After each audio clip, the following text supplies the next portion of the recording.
हर हर महादेव। जय भोलेनाथ। भगवान शिव की कृपा आप सब पर सदैव बनी रहे। प्रिय भक्तों, क्या आप जानते हैं कि बेटियों के जन्म के लिए भगवान आखिर किन घरों को चुनते हैं? यह प्रश्न जितना सरल लगता है, इसका उत्तर उतना ही दिव्य और रहस्यमय है। क्योंकि बेटी का जन्म सिर्फ एक परिवार की खुशी नहीं, बल्कि ईश्वर के एक दृश्यमान संकेत का प्रकट होना होता है। कहते हैं कि जब किसी घर में करुणा कम पड़ने लगे, जब किसी दिल का पत्थर फूल बनने की प्रतीक्षा कर रहा हो, जब किसी परिवार को बदलने की जरूरत ईश्वर महसूस कर ले, तब वे एक बेटी भेजते हैं। लेकिन यह चयन कैसे होता है? माता पार्वती ने एक दिन कैलाश पर यही प्रश्न महादेव से पूछा था, स्वामी, आप किन घरों को अपनी बेटियों का सौभाग्य देते हैं? और महादेव का उत्तर इतना हृदय स्पर्शी था कि कैलाश की हवाएं थम गई, गंगा की धारा कुछ क्षण के लिए शांत हो गई और देवताओं तक ने अपनी सांसें रोक ली। भक्तों, आज की कथा आपको वह रहस्य सुनाएगी जिसे सुनकर आप समझ जाएंगे कि बेटी का जन्म न कोई संयोग है, न कोई दुर्घटना, वह ईश्वर का लिया हुआ निर्णय है, एक दिव्य आदेश, एक चुना हुआ वरदान। आज की कथा उसी दिव्य रहस्य को उजागर करती है कि बेटी वहां नहीं आती जहां लोग चाहते हैं। बेटी वहां जन्म लेती है जहां भगवान अपनी कृपा और परिवर्तन का प्रकाश भेजना चाहते हैं। भक्तों, इस कथा को अंत तक अवश्य सुनिए, क्योंकि यह कथा आपके दिल को छू जाएगी, आपकी सोच बदल देगी और आपको समझ आएगा कि बेटी बोझ नहीं, भगवान की सबसे कीमती नेमत होती है। कैलाश पर्वत की चोटियों पर उस दिन एक अजीब सी निस्तब्धता छाई हुई थी, जैसे पूरे ब्रह्मांड ने अपने श्वास रोक लिए हों। मंद बर्फबारी के बीच माता पार्वती शांत भाव से बैठी थीं, पर उनके शांत चेहरे के पीछे एक गहरी पीड़ा छिपी थी, एक ऐसी पीड़ा जिसकी वजह वे लाख छुपाना चाहती थीं, पर छुपा नहीं पा रही थीं, क्योंकि पृथ्वी पर उन्होंने कुछ ऐसा देखा था जिसने उनके हृदय को झकझोर दिया था। बात बस इतनी सी थी कि एक छोटे गांव में एक गरीब दंपति ने अपनी नवजात बेटी को ठंडी निगाहों से देखा और पिता ने निराशा से भरी आवाज में कहा, बेटी हो गई, भगवान जाने अब क्या होगा, हमारे घर तो बोझ उतर आया। और मां ने आंसू पोंछते हुए कहा, क्यों भगवान, क्यों बेटी दी? बेटा होता तो घर का सहारा बनता। यह दृश्य पृथ्वी पर चल रहा था, पर उस व्यथा की लहरें सीधा माता पार्वती के हृदय तक पहुंची थी। वे उस दृश्य को बार बार अपनी आंखों में पुनः देख रही थी और हर बार उनका मन और भी अधिक द्रवित हो रहा था, क्योंकि उनके लिए हर बेटी एक फूल थी, हर बेटी एक पूजा थी, हर बेटी भगवती का अंश थी और उसे बोझ कहे जाना उन्हें भीतर से कचोट रहा था।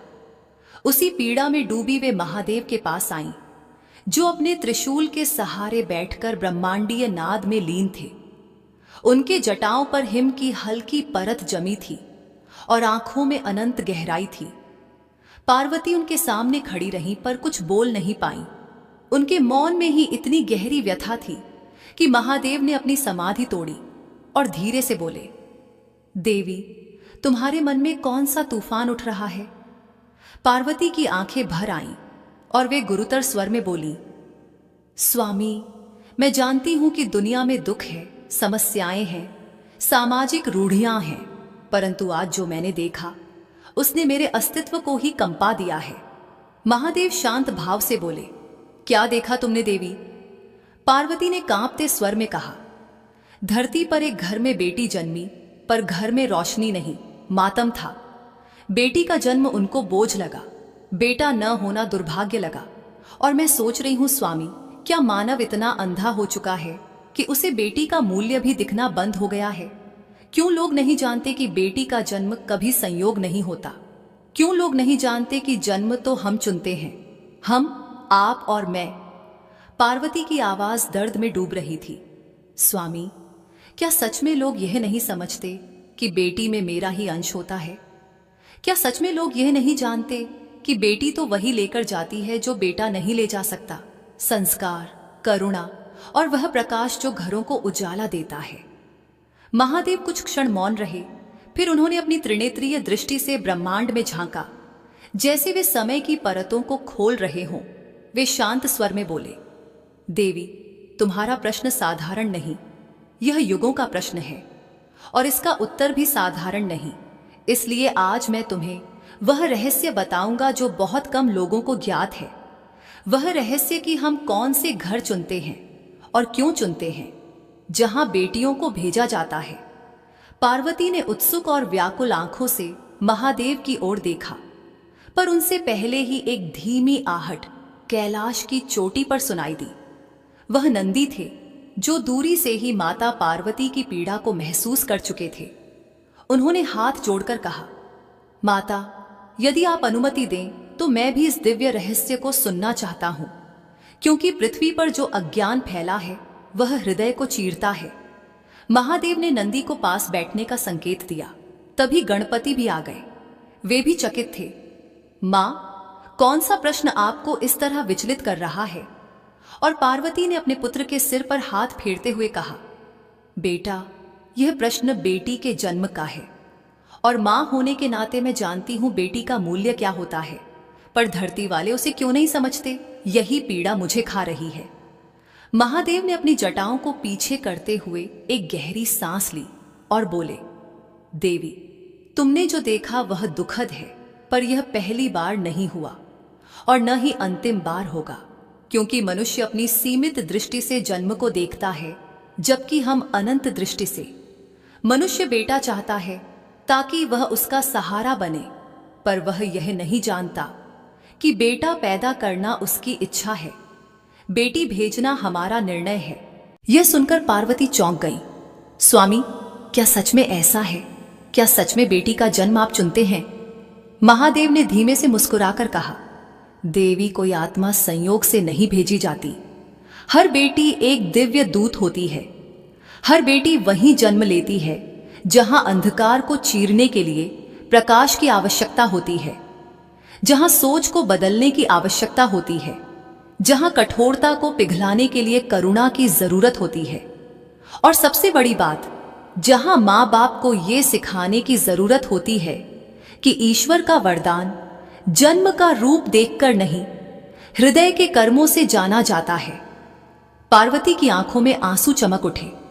स्वामी, तो फिर वे लोग बेटी को बोझ क्यों कहते हैं? क्यों उसकी कद्र नहीं करते? क्यों सोच नहीं पाते कि बेटी ही घर की असली सुमित्रा है? महादेव ने पार्वती के हाथों को थामते हुए कहा, देवी, मनुष्य की सोच को बदलने में समय लगता है और अक्सर वही घर बेटी पाता है जहां सोच बदलने की सबसे अधिक आवश्यकता होती है। जब घर में बेटा आता है तो घर बढ़ता है, पर जब बेटी आती है तो घर चलता है, घर संभलता है, घर सीखता है। बेटी ईश्वर का पाठ है जिसे मनुष्य अक्सर पढ़ नहीं पाता। पार्वती बोले, स्वामी, पर क्या सभी बेटियां दिव्य उद्देश्य लेकर आती हैं? महादेव बोले, हां देवी, बस मनुष्य पहचान नहीं पाता। तुमने अभी जिस बच्ची को देखा, क्या तुम जानती हो कि वह साधारण आत्मा नहीं है? पार्वती के चेहरे पर आश्चर्य उभरा। क्या वह साधारण नहीं थी?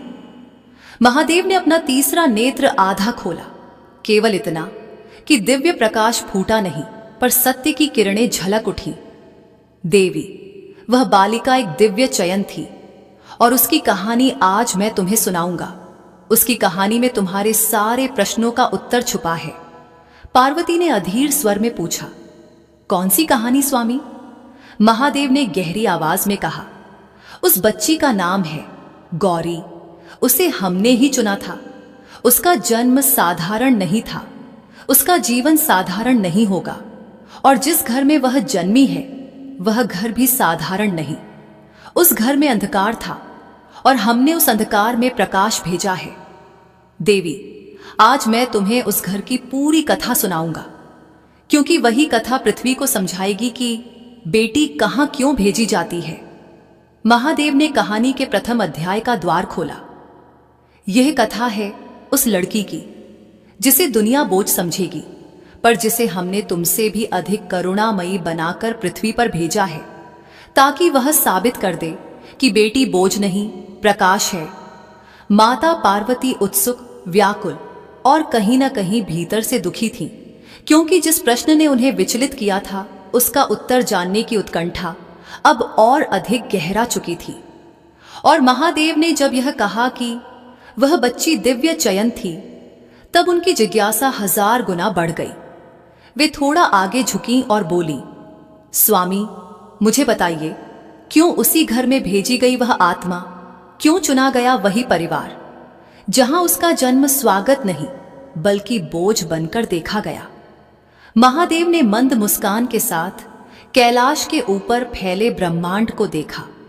उनके नेत्रों में वह गहराई दिखाई दे रही थी जिसमें अनगिनत युगों के रहस्य छिपे थे। और वे बोले, देवी, कभी कभी हमें किसी घर को उसके अंधकार से बाहर निकालने के लिए एक दीपक भेजना पड़ता है, और वही दीपक बेटी होती है। तुम पूछती हो कि हमने उसी घर को क्यों चुना, क्योंकि वह घर भीतर से टूट चुका था और उसे बचाने के लिए एक ऐसी आत्मा की आवश्यकता थी जो प्रेम, करुणा और त्याग के प्रकाश से उस टूटे हुए घर को फिर जोड़ सके। और यही गुण गौरी में थे। यह सुनकर पार्वती की जिज्ञासा और गहरी हो गई। उन्होंने पूछा, स्वामी, पर वह घर इतना टूटा हुआ कैसे था? वे लोग क्यों बेटी को बोझ मानते थे? महादेव ने शांत स्वर में कहा, देवी, यह कहानी उसी क्षण से शुरू होती है जब गौरी को पृथ्वी पर भेजने का निर्णय हुआ। पर उससे पहले तुम्हें यह समझना होगा कि हरिपाल और सुमित्रा कौन थे और उनकी आत्माओं पर कौन सी धूल चढ़ चुकी थी। क्योंकि बेटी वहीं भेजी जाती है जहां आत्मा को नहलाने की, मन को पिघलाने की और सोच को बदलने की आवश्यकता होती है। और तभी महादेव ने अपने हाथ में त्रिशूल उठाया और उसकी नोक से आकाश के उस भाग की ओर संकेत किया जिसमें पृथ्वी का दृश्य धीरे धीरे उभरने लगा। हरे भरे खेत, दूर फैली झोपड़ियां, पगडंडी पर दौड़ते बच्चे, पर इन सब के बीच एक ऐसा घर था जिसकी दीवारें पुरानी थीं, जैसे समय ने उन्हें छूते छूते थका दिया हो। यही घर था हरिपाल का, एक साधारण किसान, पर मन से जटिल और सोच से कठोर। उसके भीतर वह पुरुषत्व था जिसे समाज ने गलत रूप में गढ़ा था। बेटा ही वंश बढ़ाता है, बेटी तो बोझ होती है। यह बात उसके मन में बचपन से रोप दी गई थी और उसका मन उसी बीज को वर्षों से सींचता आया था। उसकी पत्नी सुमित्रा सरल, शांत और प्रेममयी थी, पर पति की इस सोच का भार उसके सीने पर वर्षों से दबा था। जब भी वह गर्भवती होती, उसका मन डरता था कि कहीं बेटी न हो जाए, क्योंकि बेटी होने का अर्थ था ताने, समाज का डर, गरीबी का हवाला और पति की निराशा। वह गर्भ के साथ साथ एक अदृश्य डर भी ढोती थी जिसे वह किसी से कह नहीं पाती थी। पार्वती यह सब देख रही थी। उनका हृदय भर आया। स्वामी, यह औरत कितनी पीड़ित है, क्या वह कभी खुशी से मां बन पाई? महादेव ने धीरे से कहा, यही तो कारण था कि उसे एक ऐसी संतान चाहिए थी जो उसके जीवन के अंधेरे को प्रेम से भर दे, उसे यह एहसास करवाए कि मां होना किसी श्राप का नहीं, आशीर्वाद का नाम है। और वही बच्ची गौरी थी। फिर महादेव ने आगे कहा, पर देवी, यह सिर्फ मां की कहानी नहीं, पिता की भी कहानी है। हरिपाल भीतर से बुरा नहीं था, पर उसकी सोच जकड़ी हुई थी। उसके पिता ने भी उसे यही सिखाया था कि बेटा वंश बढ़ाता है, नाम रखता है, संपत्ति बचाता है। यह सोच पीढ़ियों से उस परिवार के भीतर घूम रही थी। इसलिए जब गौरी का जन्म हुआ तो घर में रोशनी नहीं आई, बल्कि घर में एक बूंद अंधकार और बढ़ गया। और तब तुम्हारा हृदय क्यों न दुखता? तुम तो मां हो, तुम जानती हो कि बेटी भगवान का स्पर्श होती है। पार्वती बोली, तो क्या हरिपाल जैसे लोग बदल सकते हैं? महादेव ने कहा, हां देवी, पर उन्हें बदलने के लिए जीवन में एक ऐसी आत्मा का प्रवेश होता है जो धीरे धीरे प्रेम से, त्याग से और अपने अस्तित्व की रोशनी से उनके भीतर का अंधकार पिघलाती है। और वही आत्मा होती है बेटी। अब दृश्य बदलने लगा। महादेव ने पृथ्वी का एक और दृश्य दिखाया। हरिपाल का घर गौरी के जन्म के 3 वर्ष बाद। छोटी गौरी आंगन में बैठी थी, मिट्टी से खेल रही थी, पर उसके खेल में भी एक करुणा थी। वह मिट्टी के 2 छोटे घर बनाती थी और फिर उन घरों को एक साथ जोड़ देती थी। उसने मिट्टी की एक छोटी गुड़िया बनाई और उसे अपनी गोद में लेकर झुलाने लगी। यह दृश्य देखकर पार्वती मुस्कुराई।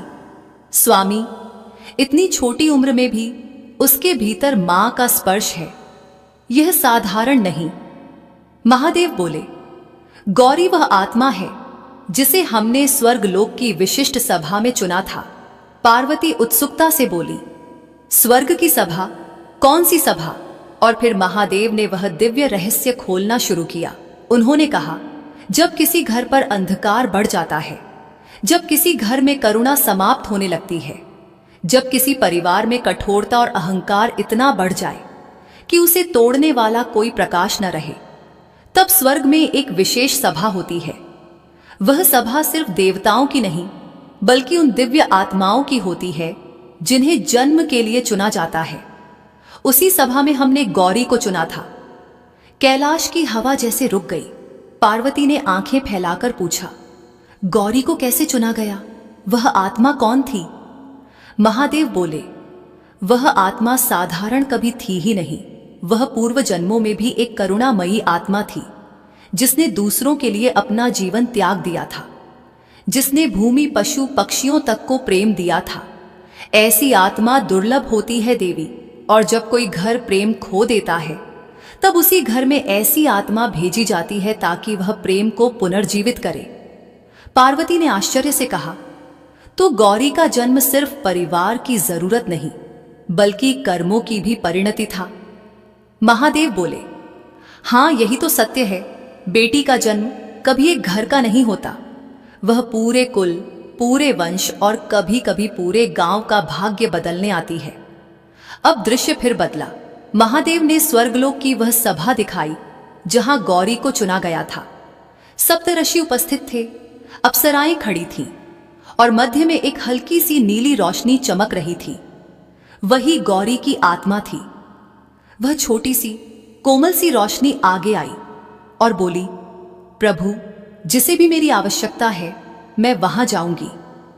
उसकी आवाज में जो दृढ़ता थी, उसने पार्वती के हृदय को छू लिया। महादेव ने उस समय उससे कहा था, पृथ्वी पर दर्द बहुत है बालिके, क्या तुम उसके लिए तैयार हो? आत्मा ने उत्तर दिया, दर्द ही तो प्रेम को जन्म देता है प्रभु। जहां दर्द होगा वहीं मैं प्रेम ले जाऊंगी। पार्वती भावुक हो गई। स्वामी, इतनी छोटी आत्मा, इतना बड़ा संकल्प। महादेव बोले, देवी, बेटी इसलिए वरदान होती है क्योंकि वह आत्मा जन्म से ही करुणामयी होती है। उसका जन्म किसी घर में होता है, पर उसका हृदय पूरे संसार के लिए धड़कता है। तभी गौरी की आत्मा ने सभा में सभी को प्रणाम किया और कहा, जिस घर को मेरी जरूरत है मैं उसी घर जाऊंगी। महादेव बोले, तब सप्तऋषियों ने कहा, एक घर है जो टूट चुका है, जिसकी दीवारें बची हैं, पर दिलों की दीवारें गिर चुकी हैं। जहां प्रेम मर रहा है, जहां मां डरी हुई है और पिता कठोरता में डूब चुका है, उस घर में बेटी भेजनी होगी। और गौरी ने बिना एक पल सोचे कहा, मैं जाऊंगी। यह सुनकर माता पार्वती की आंखें भर आईं। स्वामी, उस आत्मा में तो देवी का अंश था। महादेव बोले, और हर बेटी में वही अंश होता है देवी, तुम ही का अंश। अब दृश्य फिर पृथ्वी पर आया। हरिपाल की पत्नी सुमित्रा गौरी को गोद में लिए बैठी थी, पर पति के तानों का भार उसमें ऐसा दर्द छोड़ गया था कि वह अपनी ही बच्ची को हृदय से गले नहीं लगा पा रही थी। गौरी हर रात अपनी मां को सोते सोते रोते देखती। कभी वह मां के आंसू पोंछती, कभी उसका हाथ पकड़कर सो जाती।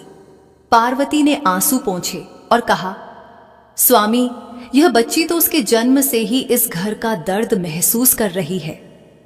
महादेव बोले, हां देवी, इसलिए ही हमने उसे भेजा था। यह घर टूट चुका था, लेकिन गौरी प्रेम से इसे जोड़ने वाली थी। पर अभी लंबी तपस्या बाकी थी, क्योंकि बेटी का मूल्य तभी समझ में आता है जब समय उसे चमकने देता है। फिर महादेव ने पार्वती की ओर देखा और बोले, देवी, अब कथा का वह अध्याय शुरू होता है जहां इस बच्ची का भाग्य घर को बदलना शुरू करता है। पर वह मार्ग आसान नहीं था।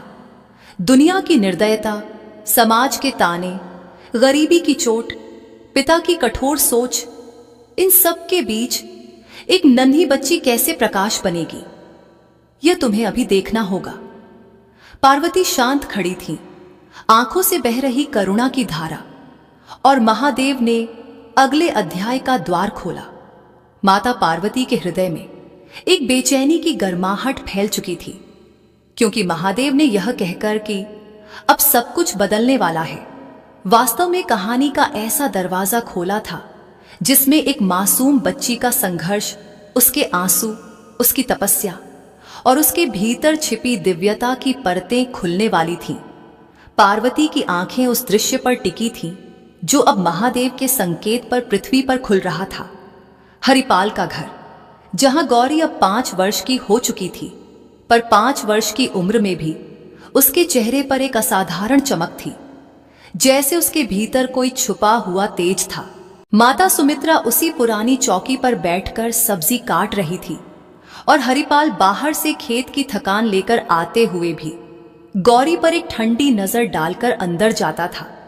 उस नजर में प्रेम नहीं था, बल्कि काश बेटा होता का वही कड़वा भाव था जो उसके मन में वर्षों से पला था। पार्वती ने यह देखकर लंबी सांस ली और धीरे से बोली, स्वामी, यह बच्ची इस कठोर वातावरण में कैसे प्रेम बांटेगी?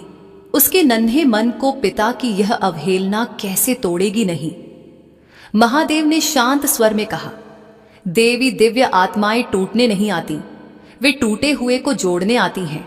गौरी का मन मजबूत है क्योंकि उसकी आत्मा मजबूत है, पर हां, उसे भी दर्द होगा और उसी दर्द से वह प्रकाश निकलेगा जिससे यह घर बदलेगा। अब दृश्य और गहरा हो गया। गौरी अपनी मां के पास आई और धीरे से बोली, मां, आज फिर पिताजी ने मुझे देखा भी नहीं। मैंने खेत के लिए पानी भी भरा था, पर उन्होंने कुछ कहा ही नहीं। क्या मैं इतनी बुरी हूं? यह सुनकर सुमित्रा का हृदय फट गया। वह अपनी बच्ची को गले लगाना चाहती थी, पर अपने पति के डर ने उसे वर्षों से बांध रखा था। उसने बस इतना कहा, नहीं बेटी, तू अच्छी है, बहुत अच्छी है, पिताजी बस परेशान रहते हैं। पर उसके शब्दों में सच्चाई कम, सांत्वना अधिक थी, और गौरी ने अपनी मां की आंखों में छिपा दर्द पढ़ लिया। वह कुछ नहीं बोली, बस अपनी मां का दुपट्टा पकड़कर बैठ गई। यह देखते हुए पार्वती की आंखें भर आईं। स्वामी, इतनी छोटी उम्र में भी वह दूसरों का दर्द समझ रही है, यह तो स्पष्ट रूप से दिव्यता का संकेत है। महादेव बोले, दिव्यता हमेशा आंसुओं से निखरती है देवी, इसीलिए हमने उसे इस घर में भेजा जहां उसे दुख भी मिलेगा और वही दुख उसे और मजबूत बनाएंगे। तभी दृश्य बदल गया। दोपहर की तेज धूप में गौरी अपनी छोटी टोकरी लेकर घर 2 के बाहर बैठी थी। वह गांव के छोटे बच्चों को अपने घर में बना खाना बांट रही थी। वह खुद भूखी थी, पर बच्चों को खिलाते हुए कह रही थी, लो, तुम खा लो, तुम खेलते खेलते थक गए होगे।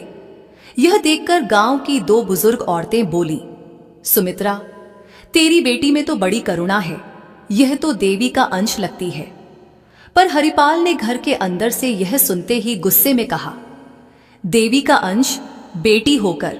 अरे, बेटी का जन्म कोई वरदान नहीं, बस खर्चा ही खर्चा। और उसने अपनी पत्नी को ताना देते हुए कहा, इस लड़की ने घर का भाग्य ही रोक रखा है। पार्वती ने यह सुना और उनके भीतर का मां का हृदय पिघल गया। स्वामी, यह पुरुष कितना अंधा है, इतनी मासूम बच्ची में भी उसे दोष दिख रहा है। महादेव ने गहरी आवाज में कहा, और यही अंधकार था देवी, जिसे मिटाने के लिए हमने गौरी को भेजा था। अब दृश्य तेजी से आगे बढ़ा। गौरी की उम्र अब 7 वर्ष थी। वह गांव के छोटे मंदिर में जाकर देवी की मूर्ति साफ करती, दीपक जलाती और मंदिर में आने वाले वृद्धों को पानी पिलाती। पुजारी ने एक दिन उससे पूछा, बेटी, तू मंदिर में इतना काम क्यों करती है? गौरी ने मुस्कुराकर कहा, मुझे लगता है कि मैं यहां आकर किसी से बात कर सकती हूं और जो भी यहां है वह मेरी बात सुनता है। पुजारी मुस्कुराए। तू बहुत अच्छी बच्ची है। लेकिन उसी शाम हरिपाल ने गौरी को मंदिर से लौटते देखा और गुस्से में बोला, लड़की होकर मंदिर में क्या कर रही थी? लड़की का काम घर में मदद करना है, बाहर घूमना नहीं। गौरी ने डरते डरते कहा, पिताजी मैं तो बस। हरिपाल चिल्लाया, बस बस करती रहती है, तुझसे कोई काम ढंग से नहीं होता। सुमित्रा ने गौरी को छुपा लिया, पर उसे खुद भी मार खाने का डर था। उस रात गौरी अकेले छत पर बैठी थी और आसमान की ओर देखकर धीरे से बोली, अगर सच में ऊपर कोई है तो बस इतना बता दो कि मैं बुरी नहीं हूं, मैं क्यों पैदा हुई।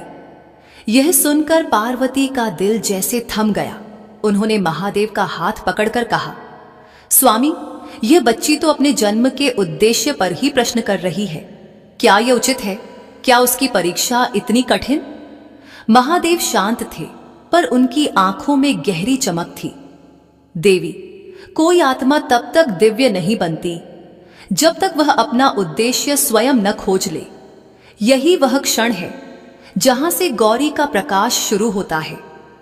अचानक दृश्य फिर बदला। गांव में महामारी फैलने लगी, लोग बीमार पड़ने लगे और हरिपाल भी बुरी तरह बीमार हो गया। सुमित्रा रो रो कर थक गई और गांव के लोग उनके घर के पास आने में भी डर रहे थे। पर गौरी, सिर्फ 7 साल की बच्ची, अपने पिता के सिर पर ठंडा पानी रखती, उसके लिए काढ़ा बनाती और भूखे पेट 2-2 दिनों तक उसकी सेवा करती रही। जब बीमारी बढ़ी तो गौरी घर से अकेली बिना कुछ खाए 4 किलोमीटर दूर वैद्य के पास गई। रास्ता कठिन था, पथरीला था, कुछ जगह पर कांटे थे जिससे उसके पांव कट गए, पर उसने पैरों से बहते खून की परवाह न की। वैद्य ने दवा दी और कहा, बेटी तू अकेले आई, तू तो देव कन्या है। गौरी मुस्कुराई, नहीं, मैं तो बस अपनी मां और पिताजी को अच्छा करना चाहती हूं। रात में जब वह घर लौटी तो उसके कपड़ों में धूल थी, पैरों से खून था, पर हाथ में दवा थी। उसने पिता के माथे पर दवा लगाई। 3 दिनों बाद हरिपाल की हालत सुधरने लगी और वह पहली बार गौरी को देखकर चुप रह गया। उसका गला सूख गया। वह समझ नहीं पा रहा था कि जिसे वह बोझ कहता था वही आज उसकी जान बचाने वाली थी। पर उसका अहंकार इतना बड़ा था कि वह गौरी से आंखें तक नहीं मिला पाया। माता पार्वती ने यह दृश्य देखा और धीमे से कहा, स्वामी, यह पुरुष कृतज्ञ क्यों नहीं होता? उसकी बच्ची ने उसे मौत के मुंह से निकाला है, फिर भी उसका मन नहीं बदल रहा। महादेव बोले, देवी, परिवर्तन धीमे धीमे होता है, समय अब भी बाकी है, पर विश्वास करो, गौरी का प्रेम हर कठोरता को पिघला देगा। दृश्य आगे बढ़ा। अब गौरी 10 वर्ष की थी और गांव में उसकी बुद्धिमानी की चर्चा होने लगी थी।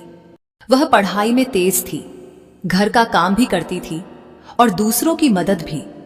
महिलाएं अक्सर कहती, सुमित्रा, तेरी बेटी तो किसी देविका से कम नहीं। पर हरिपाल अभी भी मन से नहीं बदला था।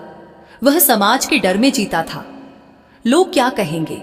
बेटी बड़ी हो रही है, उसके खर्चे होंगे, शादी में बोझ होगा। एक दिन जब गौरी ने स्कूल में पहला स्थान प्राप्त किया और मास्टर जी उसे घर छोड़ने आए, तो हरिपाल ने नाराज होकर कहा, लड़कियां पढ़कर क्या करेंगी? घर ही तो संभालना है। गौरी चुप रही, पर उसके भीतर एक आग जल उठी। मैं पढ़ूंगी, चाहे दुनिया कुछ भी कहे। उस रात माता पार्वती ने महादेव से पूछा, स्वामी, यह बच्ची इतनी मजबूत कैसे है? महादेव मुस्कुराए, क्योंकि उसकी आत्मा तुमसे शक्ति और मुझसे धैर्य लेकर गई है। और तभी जैसे कहानी का एक भारी मोड़ आने वाला हो, महादेव ने कहा, देवी, अब वह समय आने वाला है जब गौरी का पहला बड़ा संघर्ष शुरू होगा और उसके संघर्ष से ही हरिपाल का हृदय पहली बार दरकना शुरू होगा।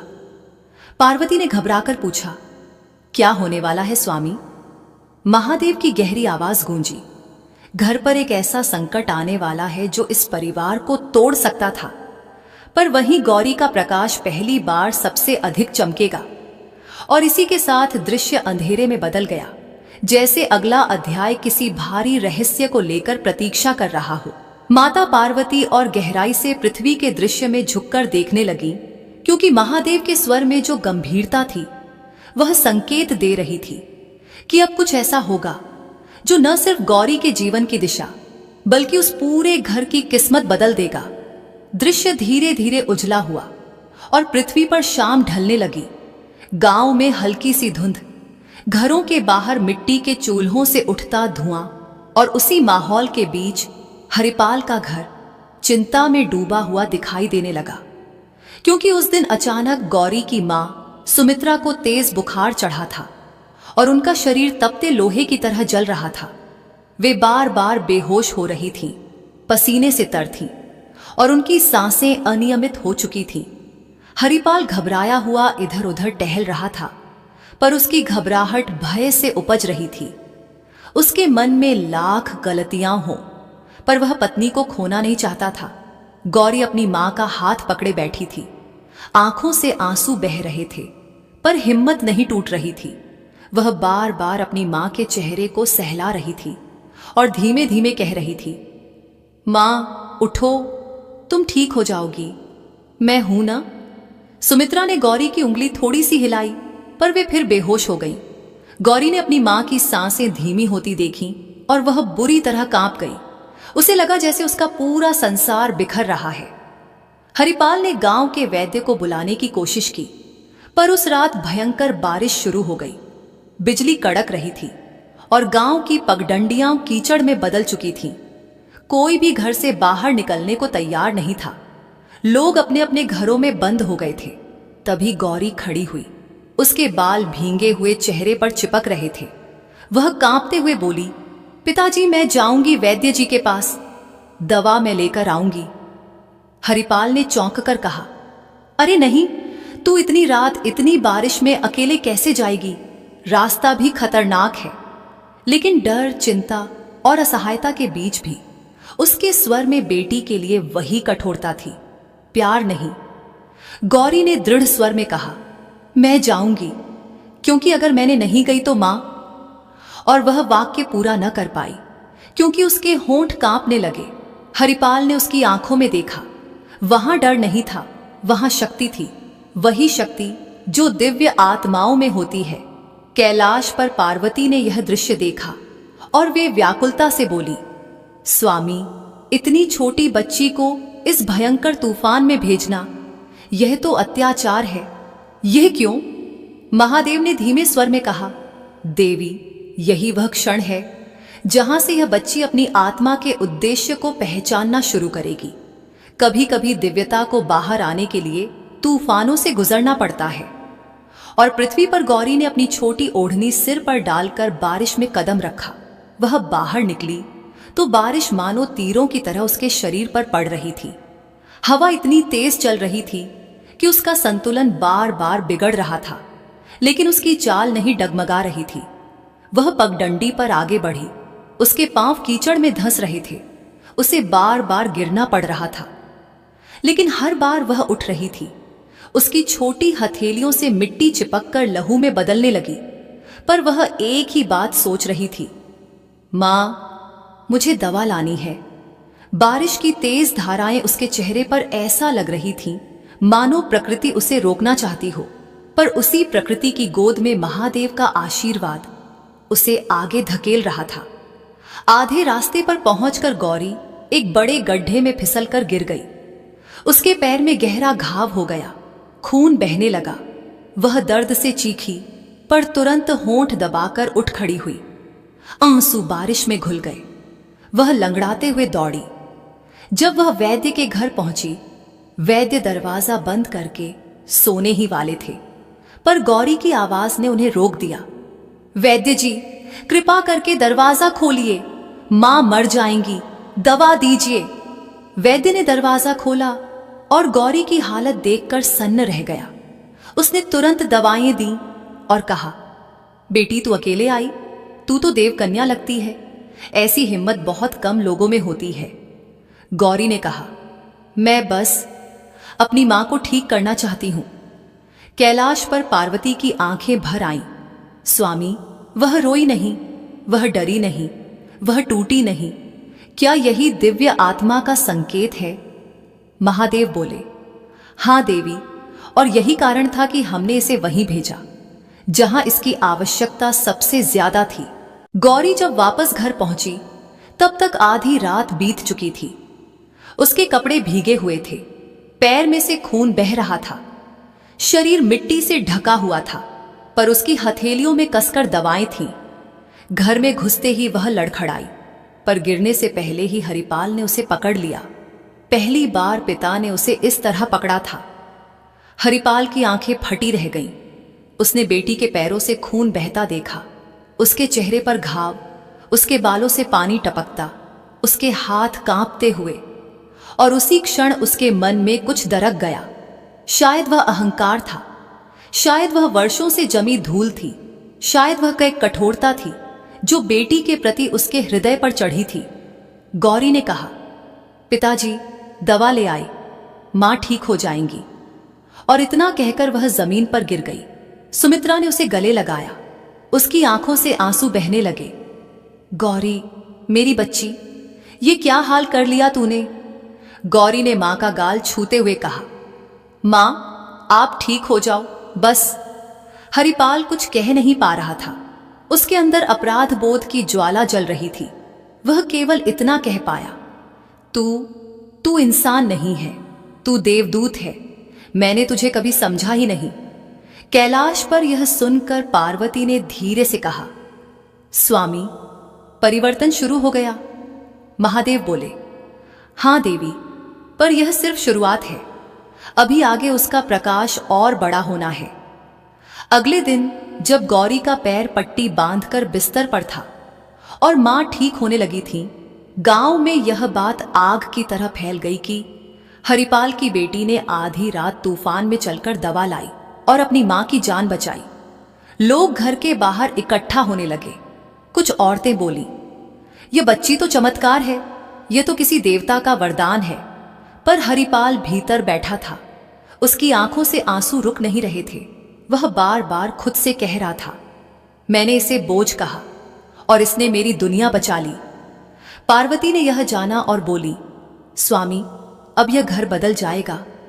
महादेव बोले, धीरे धीरे, परिवर्तन अचानक नहीं आता, पर आज हरिपाल का हृदय पहली बार नरम हुआ है। अब समय है कि दुनिया उसे गौरी का मूल्य दिखाए। दृश्य बदला।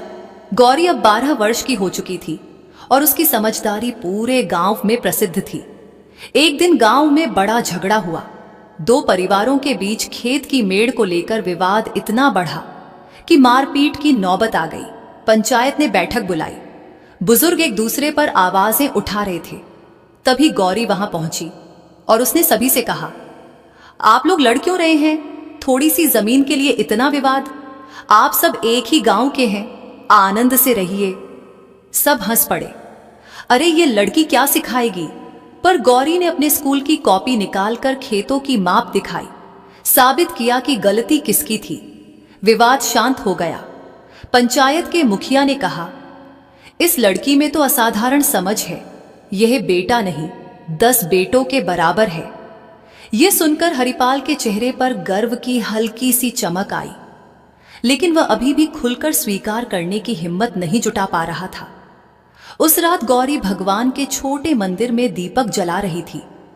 उसने धीमे स्वर में कहा, जो भी मेरे ऊपर ध्यान देता है, मैं बस यही चाहती हूं कि पिताजी मुझे समझे, मुझे बोझ न समझे। कैलाश पर पार्वती बोली, स्वामी यह बच्ची अपने लिए कुछ नहीं मांगती, बस पिता का प्रेम चाहती है। क्या यह हो पाएगा? महादेव ने मुस्कुराकर कहा, देवी, बेटी का हृदय सबसे पवित्र होता है और वही सबसे कठिन दिल भी पिघलाता है। अब समय आ गया है कि हरिपाल अपनी बेटी का मूल्य जाने, पर उससे पहले एक और बड़ा संकट आने वाला है। पार्वती ने चौंक कर पूछा, संकट? कैसा संकट? महादेव बोले, एक ऐसा मोड़ जहां बेटी अपनी जान जोखिम में डाल देगी और उसी पल पिता का हृदय पूरी तरह बदल जाएगा। महादेव का चेहरा गंभीर और शांत था। उनकी आंखों में आने वाले क्षणों की आहट झलक रही थी। दृश्य धीरे धीरे खुला। अब गौरी की उम्र 13 वर्ष हो चुकी थी। उसके चेहरे पर बचपन की मासूमियत और किशोर वय की दृढ़ता का मिश्रण था। वह हर सुबह मंदिर जाकर दीपक जलाती, फिर स्कूल जाती, घर के काम करती, पिता की खेतों में मदद करती और फिर गांव के बच्चों को ट्यूशन पढ़ाती। वह पूरे गांव के लिए एक नन्ही रोशनी बन चुकी थी। लेकिन उसके घर के भीतर अभी भी प्रेम की कमी थी। हरिपाल धीरे धीरे बदल रहा था, पर पूरी तरह नहीं। वह गौरी की बुद्धिमानी देखता, उसकी मेहनत देखता, उसकी करुणा देखता, लेकिन वर्षों से जमी समाज की सोच की धूल उसके हृदय को पूरी तरह साफ नहीं होने देती थी। और यही वजह थी कि गौरी आज भी पिता को देखकर एक अजीब सी दूरी महसूस करती थी। लेकिन उस सुबह एक ऐसी घटना ने सब कुछ बदल दिया, जिसका अंदाजा न गौरी को था न उसके पिता को। गांव में मंदिर के पीछे एक पुरानी हवेली थी जो वर्षों से जर्जर हालत में थी। लोग कहते थे कि हवेली के कुछ हिस्से कभी भी गिर सकते हैं। बच्चे अक्सर वहां खेलने जाते थे, लेकिन उस दिन अचानक गांव के 2 छोटे बच्चे सोनू और गुदिया खेलते खेलते हवेली के अंदर जा पहुंचे। और तभी अचानक हवेली का ऊपरी हिस्सा चरमराने लगा। छत टूटने वाली थी, दीवारें झूलने लगी और दोनों बच्चे अंदर फंस गए। गांव वाले बाहर खड़े चिल्लाते रहे, कोई मत जाओ, हवेली गिर सकती है। पर कोई भी अंदर जाने की हिम्मत नहीं कर पाया। उसी समय गौरी वहां पहुंची। वह स्कूल से लौट रही थी।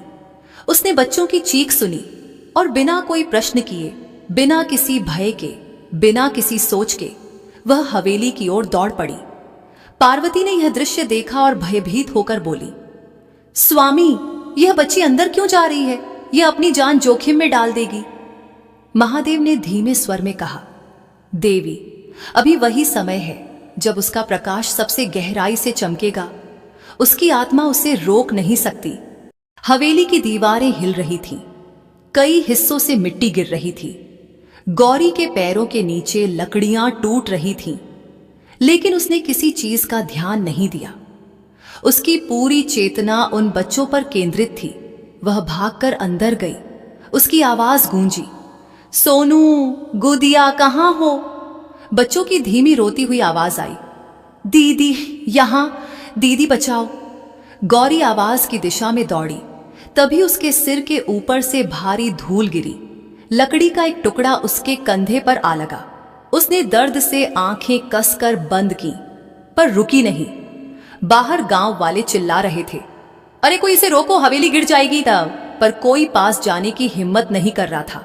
गौरी ने बच्चों को एक कोने में पाया। दोनों कांप रहे थे, डर के मारे एक दूसरे से चिपके थे। गौरी ने उन्हें सहारा दिया और बोली, डरो मत, मैं हूं, चलो मेरे साथ। अचानक हवेली की छत जोर से दरकी। एक तेज धमाका हुआ और दीवार का बड़ा हिस्सा गिरकर उनके निकलने का रास्ता बंद कर गया। बाहर लोग दहशत से चिल्ला उठे।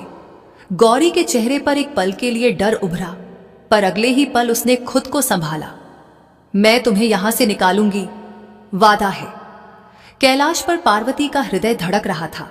स्वामी, उसकी जान को खतरा है, क्या हम कुछ नहीं कर सकते? महादेव ने उनकी ओर देखा। उनकी आंखों में दिव्य स्थिरता थी। देवी, हर आत्मा की अपनी परीक्षा होती है। यह गौरी की परीक्षा है और वह इसे पार कर लेगी।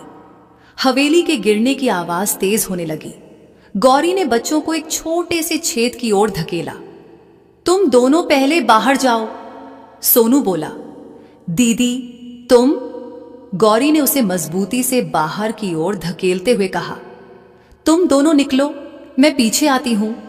दोनों बच्चे एक एक करके बाहर निकल गए, पर गौरी के निकलने से ठीक पहले छत का एक बड़ा हिस्सा जोर से गिरा और गौरी उसमें फंस गई।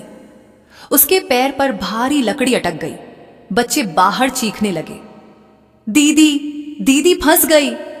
गांव वाले हड़कंप में थे। अब कोई नहीं बच सकता, हवेली पूरी तरह गिरने वाली है। हरिपाल भी दौड़ता हुआ भीड़ में आया।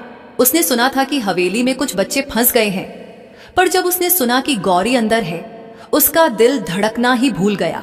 वह लड़खड़ाते हुए हवेली के पास पहुंचा और जब उसने बच्चों को बाहर रोते देखा और गौरी को अंदर फंसा हुआ सुना। उसकी दुनिया एक पल में उलट गई। उसकी आंखें फटी रह गईं। मेरी गौरी अंदर है, मेरी बेटी अंदर है। यह पहली बार था जब उसने गौरी को मेरी बेटी कहा। पार्वती ने यह सुना और भावुक होकर बोली, स्वामी, उसकी कठोरता पिघल रही है। महादेव बोले, अभी पूर्ण रूप से नहीं, लेकिन यह वह क्षण है जहां उसका हृदय पहली बार खुला है। हरिपाल पागलों की तरह हवेली के अंदर घुसने लगा। मैं जा रहा हूं। लोगों ने उसे पकड़ लिया। अरे मर जाएगा, मत जा। हरिपाल चिल्लाया, मर जाऊंगा पर अपनी बेटी को नहीं मरने दूंगा। यह सुनकर पूरा गांव स्तब्ध रह गया। जिस आदमी ने वर्षों तक बेटी को बोझ कहा था, आज वही उसकी जान बचाने को, जान देने को तैयार था। हरिपाल किसी तरह गांव वालों से छूटकर अंदर पहुंच गया। अंधेरा था, धुआं था, लकड़ियां गिर रही थीं। उसने चीख कर कहा, गौरी! अंदर से गौरी की दर्द भरी आवाज आई। पिताजी, मैं यहां हूं। हरिपाल आवाज की दिशा में दौड़ा। उसने गौरी को लकड़ी के नीचे दबा पाया। उसके कपड़े फटे हुए थे, बाल मिट्टी से भरे थे, पर उसका चेहरा शांत था। पिताजी, बच्चे सुरक्षित हैं। यह सुनकर हरिपाल फूट पड़ा। पगली, तूने अपनी जान क्यों दांव पर लगा दी? मैं तुझे खो नहीं सकता। गौरी ने अपनी बड़ी बड़ी आंखों से पिता की ओर देखा। पिताजी, अब तो आप मानते हैं कि मैं बोझ नहीं हूं। हरिपाल का दिल टूटकर बिखर गया। वह घुटनों पर गिर पड़ा। उसने बहते आंसुओं में कहा, नहीं गौरी, तू बोझ नहीं, तू मेरा गर्व है, मेरा भाग्य है, मेरी बेटी, मेरी रोशनी, मेरी पूंजी, जो मैंने जीवन में कमाई ही नहीं थी। कैलाश पर पार्वती की आंखों से आंसू बहने लगे। स्वामी, यह क्षण, यह परिवर्तन कितना पवित्र है। महादेव बोले, यही सत्य है देवी। बेटी वहीं जन्म लेती है जहां हृदय को पिघलाना हो, जहां सोच बदलनी हो, जहां कड़ा पत्थर भी फूल बनना हो। हरिपाल ने गौरी को उठाने की कोशिश की। लकड़ी का बोझ उसके हाथों में चुभ रहा था, पर वह दर्द भूल गया था। गांव वालों ने आकर उसकी मदद की। सभी ने मिलकर लकड़ी हटाई और गौरी को बाहर निकाला। बाहर निकलते ही हवेली पीछे से धड़ाम से गिर पड़ी। यदि कुछ और क्षण गौरी अंदर रहती तो बचना असंभव था। हरिपाल ने गौरी को अपनी गोद में लिया। पहली बार, इतने वर्षों में पहली बार, और बिना परवाह किए कि कौन देख रहा है, वह अपनी बेटी को सीने से लगाए रो पड़ा। मुझे माफ कर दे गौरी, तूने मुझे जिंदगी भर के लिए शर्मिंदा कर दिया। मैंने तुझे नहीं समझा। मैंने अंधेरे में जीते हुए तेरे प्रकाश को नहीं पहचाना। गौरी ने आंसू पोंछते हुए कहा, पिताजी, अब सब ठीक है ना? हरिपाल ने उसके माथे पर चूमकर कहा, अब से सब ठीक होगा, क्योंकि तू मेरे जीवन की रोशनी है जो भगवान ने भेजी है। कैलाश पर पार्वती ने यह सुनकर सिर झुका दिया।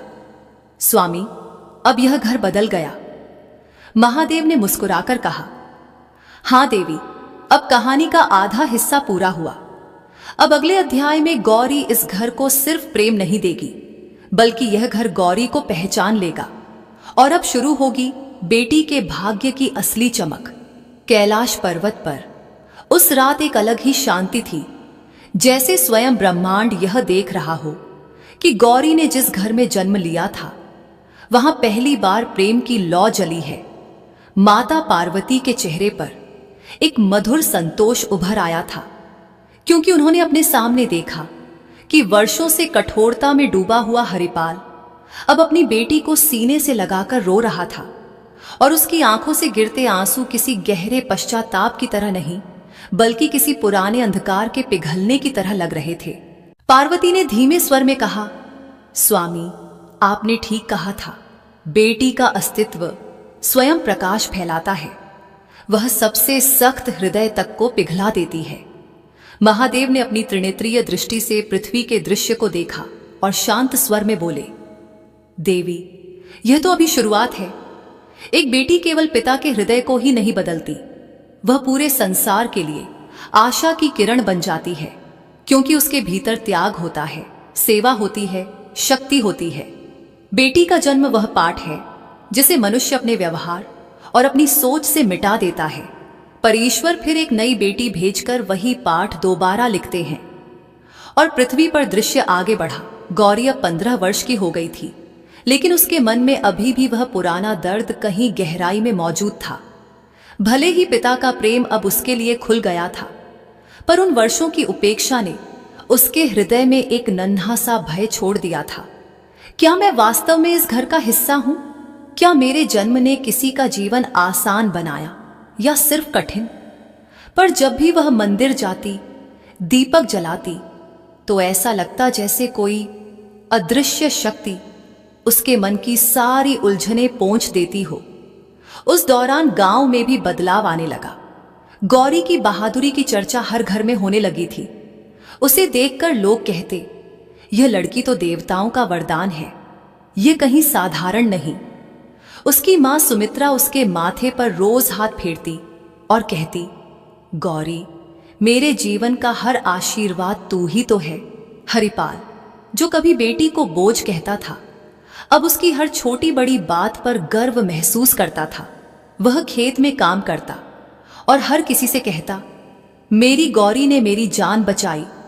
वह मेरी बेटी नहीं, मेरी किस्मत है।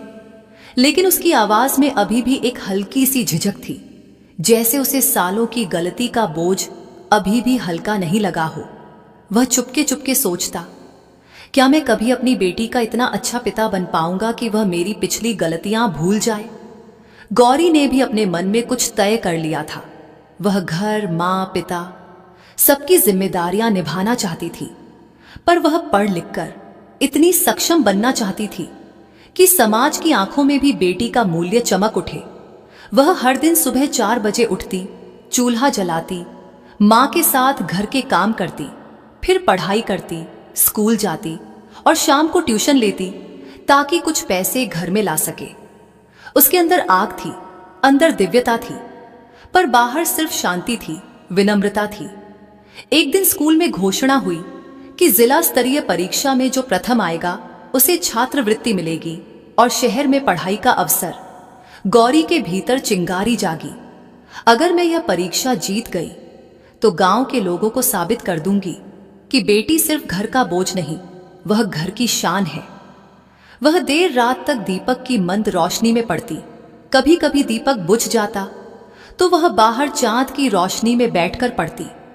उसके आसपास अंधेरा होता, पर उसके भीतर ज्ञान का उजाला जल रहा था। कैलाश पर यह देखकर पार्वती मुस्कुराई। स्वामी, उसकी लगन तो किसी तपस्वी की तरह है। वह न थकती है न रुकती है। ऐसी शक्ति कहां से आती है? महादेव बोले, देवी सब बेटियां ऐसी ही होती हैं, बस मनुष्य उन्हें अवसर नहीं देता, वरना वे संसार बदल सकती हैं। बेटी केवल जन्म नहीं लेती, वह अपने साथ घर का भविष्य लाती है, पर यह समझ मनुष्य को देर से आती है। पृथ्वी पर जिला परीक्षा का दिन आया।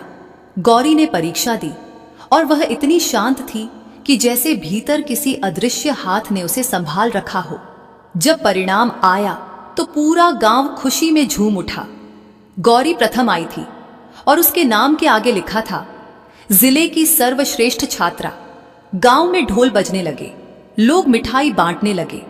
महिलाएं गौरी के घर आईं और बोली, सुमित्रा, तेरी बेटी ने तो गांव का नाम रोशन कर दिया। गौरी को देखकर एक बुजुर्ग बोले, बेटा नहीं, इस बेटी ने काम किया है।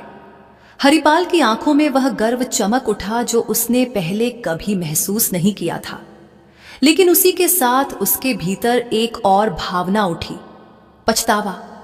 वह सोच रहा था, काश मैंने इसे शुरू से पहचाना होता, काश मैंने इसे बोझ न कहा होता।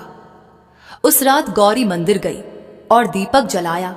उसकी आवाज कांप रही थी, भगवान, मुझे इतना आशीर्वाद देना कि मैं अपने माता पिता का नाम गर्व से ऊंचा कर सकूं। कैलाश पर पार्वती यह सुनकर भावुक हो गई।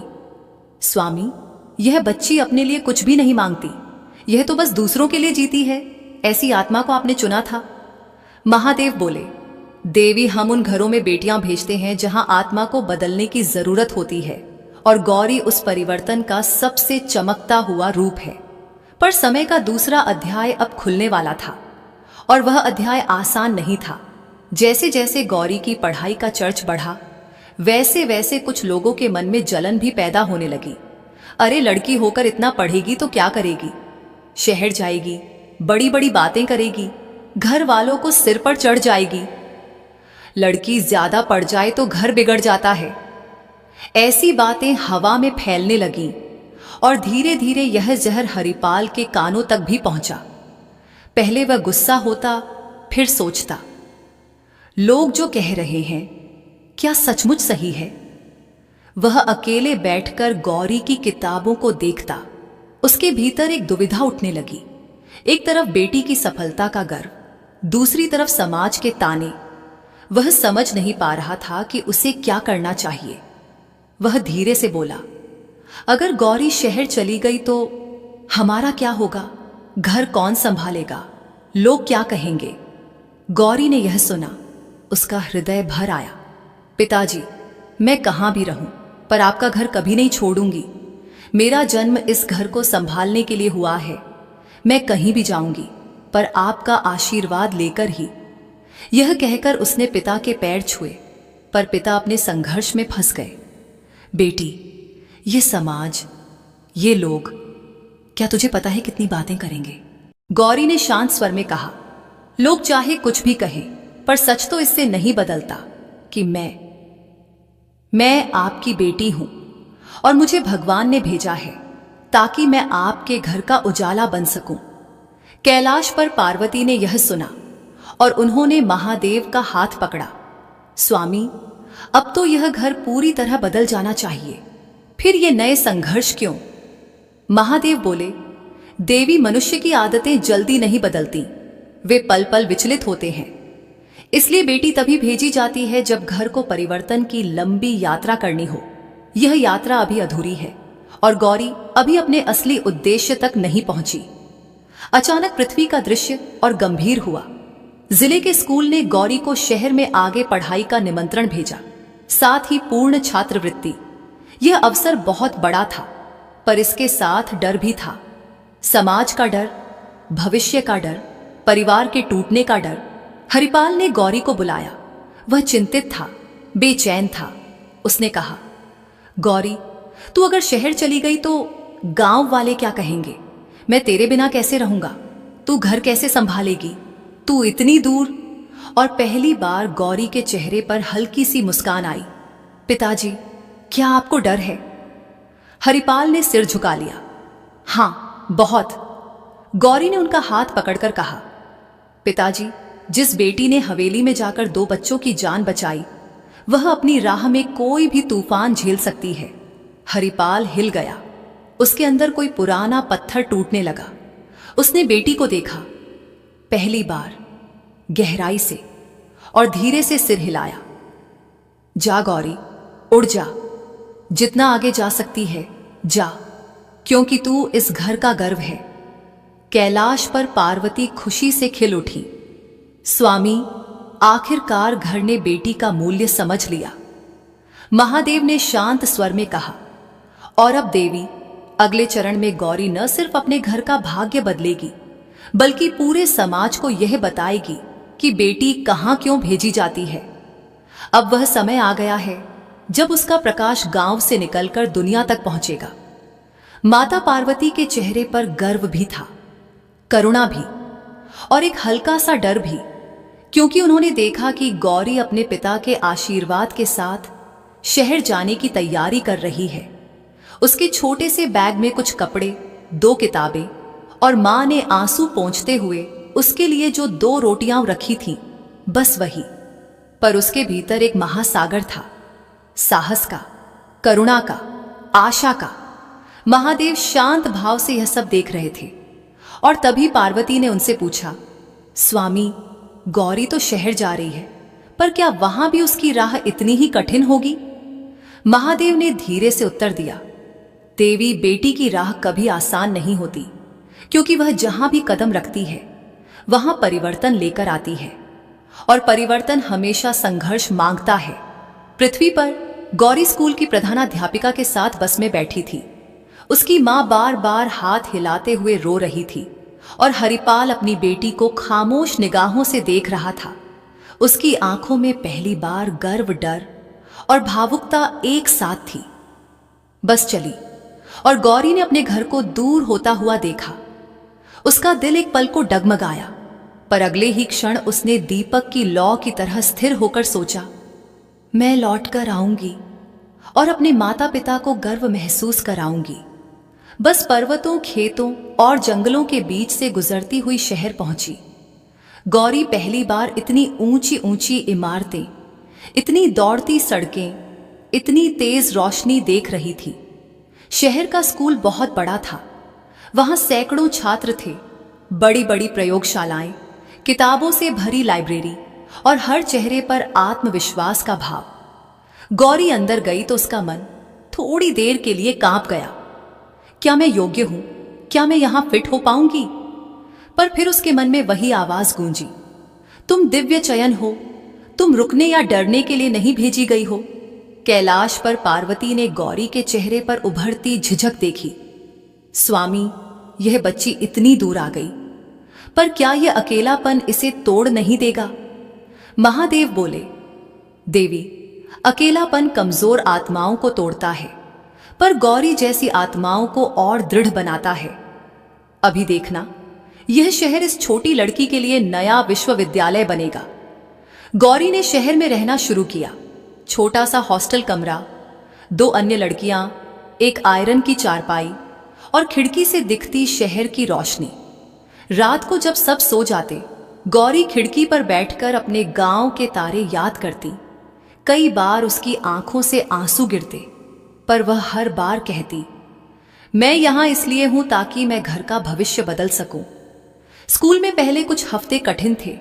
कुछ लड़कियां उसका मजाक उड़ाती, गांव से आई है, ये क्या पहनकर आई है, हिंदी में बात करती है, अंग्रेजी नहीं आती। गौरी चुप रहती, पर उसके भीतर चोट लगती। वह रात को अपने बिस्तर पर लेटकर छत को देखती और बोलती, भगवान, मुझे बस हिम्मत देना। कैलाश पर पार्वती बेचैनी से बोली, स्वामी, लोग क्यों बेटी को हमेशा परखना चाहते हैं? क्यों उसे हर स्थान पर कठिनाई दी जाती है? महादेव बोले, क्योंकि देवी, बेटियां की ही सबसे अधिक शक्ति रखती हैं और शक्ति हमेशा परीक्षा से निखरती है। गौरी की आत्मा को निखरना है, उसे लोगों का दिल बदलना है। यह संघर्ष उसी प्रक्रिया का हिस्सा है। धीरे धीरे गौरी अपने क्लास में उत्कृष्ट होने लगी। उसकी गणित, विज्ञान और भाषा पर पकड़ अद्भुत थी। उसकी शिक्षिका उससे प्रभावित थी। गौरी, तुम्हारा मन कितना गहरा है। गौरी मुस्कुराकर कहती, मैं बस सीखना चाहती हूं। लेकिन एक दिन, एक ऐसा दिन आया जिसने गौरी की पहचान पूरे राज्य में फैला दी। राज्य स्तरीय विज्ञान प्रतियोगिता आयोजित की गई थी। विषय था गांवों में पानी की समस्या का हल। गौरी ने इसमें हिस्सा लिया। उसने गांव में बचपन से देखी पानी की समस्या को याद किया कि कैसे महिलाएं रोज कई किलोमीटर पानी के लिए चलती थीं, कैसे बारिश का पानी बह जाता था, लेकिन गांव में उसका संग्रह नहीं होता था। उसने एक छोटा सा मॉडल बनाया, सस्ता, सरल, प्राकृतिक संसाधनों पर आधारित। वह मॉडल देख कोई भी सोच सकता था कि यह किसी वैज्ञानिक ने बनाया है, पर वह एक 15 वर्षीय लड़की का काम था। जब प्रतियोगिता के दिन उसका प्रोजेक्ट जजों के सामने गया, उन्होंने पूछा, यह विचार तुम्हें कैसे आया? गौरी ने शांति से कहा, क्योंकि मैं ऐसे गांव से आती हूं जहां पानी आशीर्वाद से भी बढ़कर खजाना है। अगर हम बारिश के पानी को सही तरीके से जमा कर लें तो गांव सूखे से बच सकता है। जज उसकी बातों से प्रभावित हो गए। उसकी आंखों में बुद्धिमानी नहीं, समझदारी थी। और जब परिणाम घोषित हुए, गौरी प्रथम आई। पूरा ऑडिटोरियम तालियों से गूंज उठा। यह खबर अखबारों में छपी। गांव की बेटी ने राज्य में पहला स्थान जीता। गरीब किसान की बेटी ने विज्ञान प्रतियोगिता में इतिहास रचा। गांव में लोग खुशी से झूम उठे। हरिपाल ने अखबार को छाती से लगाकर कहा, यह मेरा गर्व है, मेरी बेटी, मेरी गौरी। और मां सुमित्रा बेटे की तरह तिलक लगाकर बोली, यह मेरी देवी है। गौरी जब कुछ दिनों बाद गांव लौटी, पूरा गांव उसे देखने के लिए उमड़ पड़ा। लोग मिठाई लेकर आए, उसकी सफलता का जश्न मनाया। बच्चों ने उसके पैर छुए। दीदी आप बहुत बड़ी हो गई।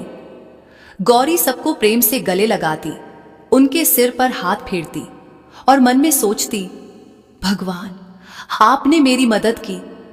लेकिन वास्तविक मोड़ अब भी आना था, और वह मोड़ ऐसा था जो गौरी के जीवन का, उसके पिता के जीवन का और पूरे गांव की सोच का चेहरा हमेशा के लिए बदल देगा।